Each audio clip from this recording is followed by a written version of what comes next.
Plastiko horiek guztiak azkenean marearekin eta haizearekin itsasora joaten dira eta mikroplastikoak sortzen dituzte eta azkenean arrainak jaten dituzte gure itsasoak kutsatzen.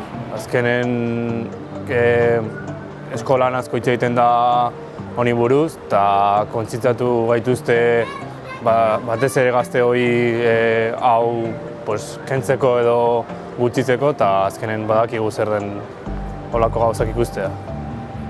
Batez ere, plastikoak hor egotia azkenen gure fauna eta flora afektatzeue eta horren ondorioz animaliak eta hondartza eta godaukagun guztia azkenen afektatuta gelditzen da.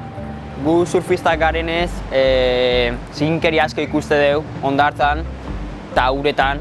Jardun, animaliai ere bai kalte iteie eta guri ere bai.